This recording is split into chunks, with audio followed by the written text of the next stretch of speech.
Di tengah lautan Pasifik, sebuah latihan militer bersama antara Indonesia dan Rusia sedang berlangsung. Latihan ini bertujuan untuk memperkuat hubungan pertahanan kedua negara, sekaligus mempersiapkan angkatan laut kedua negara dalam menghadapi ancaman global yang semakin kompleks. Namun di balik kerjasama yang mulia ini, ada sebuah insiden tak terduga yang akan menegaskan betapa beratnya tantangan yang dihadapi oleh prajurit elit TNI AL Kopaska. Latihan ini dimulai dengan segala persiapan yang matang. Tentara Laut Indonesia dan Rusia berkumpul di sebuah kapal induk yang sudah disiapkan sebagai pangkalan sementara. Anggota Kopaska, pasukan khusus Indonesia, dikenal akan kemampuan mereka dalam mengatasi berbagai situasi ekstrim. Mereka adalah prajurit yang terlatih dalam perang bawah laut, pertempuran jarak dekat, dan misi-misi berbahaya yang melibatkan infiltrasi.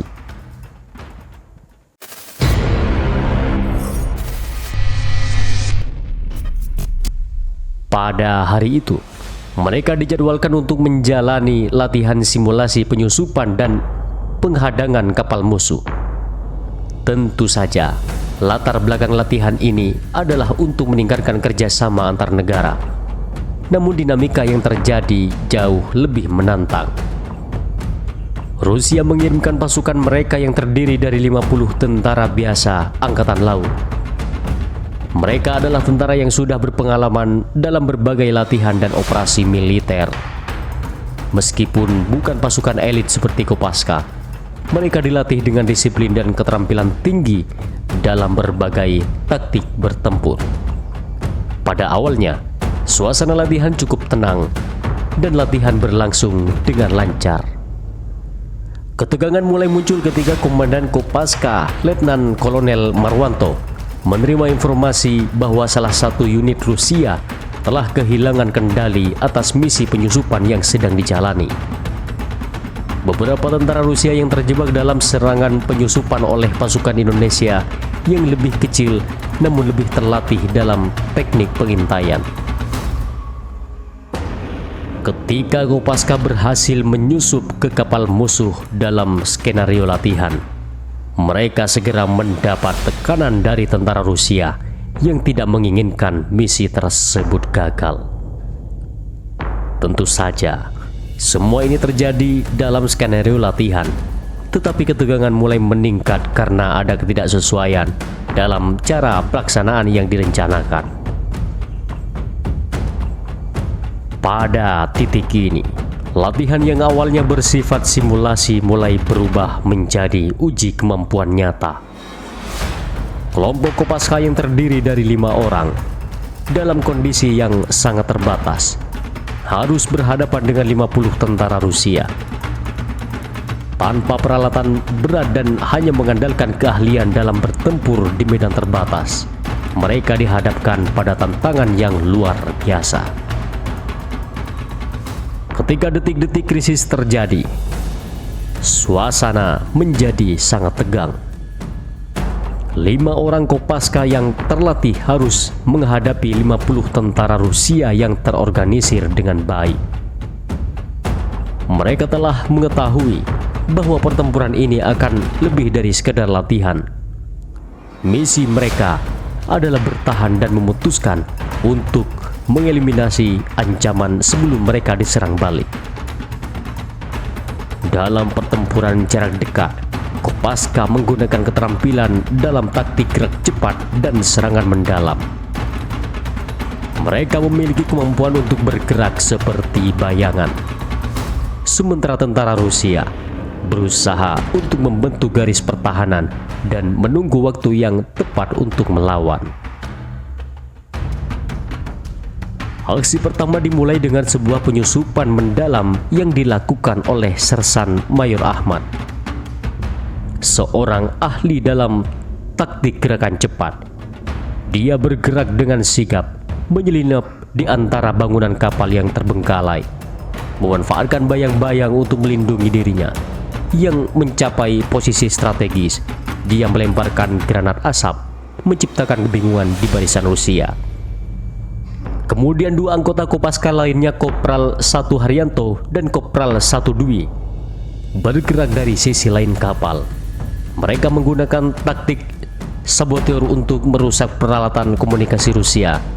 Semua ini dilakukan dengan kecepatan luar biasa dan koordinasi yang sangat rapat.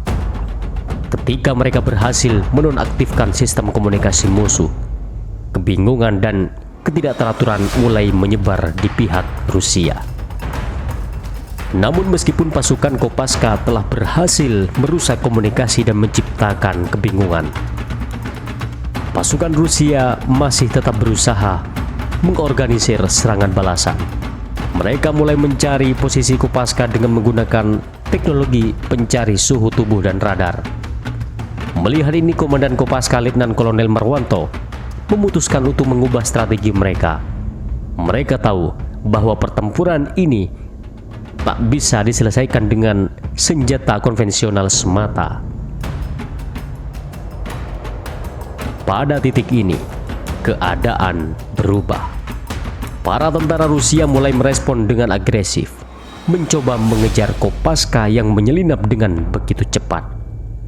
Mereka mulai melawan dengan lebih terkoordinasi, menggunakan peluru tajam dan senapan serbu. Namun ketangguhan Kopaska dalam bertempur di medan terbatas akhirnya menjadi keuntungan mereka. Seorang anggota Kopaska, Sersan Mayor Indra, yang berpengalaman dalam pertempuran jarak dekat, terlibat dalam duel langsung dengan dua tentara Rusia yang mencoba mendekatinya. Dengan ketenangan yang luar biasa, dia berhasil mengeliminasi keduanya dengan teknik bela diri yang sempurna.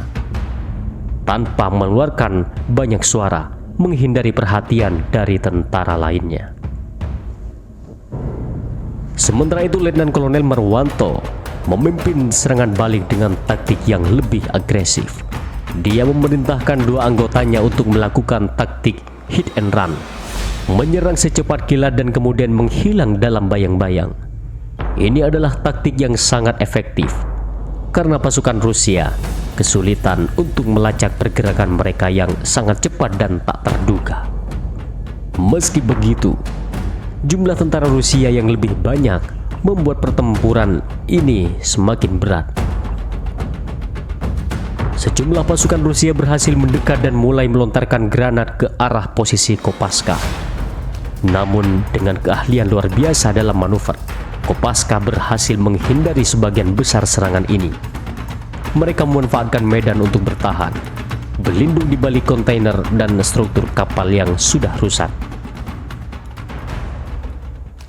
Sampai pada titik tertentu, jumlah pasukan Rusia yang semakin banyak mengancam keselamatan tim Kopaska. Namun semangat juang yang tinggi, kerja tim yang solid dan keterampilan tempur yang luar biasa membuat 5 anggota Kopaska berhasil bertahan. Mereka akhirnya mendapat bantuan dari beberapa rekan mereka yang sebelumnya menghilang dari radar musuh. Di saat-saat terakhir, pertempuran mencapai puncaknya.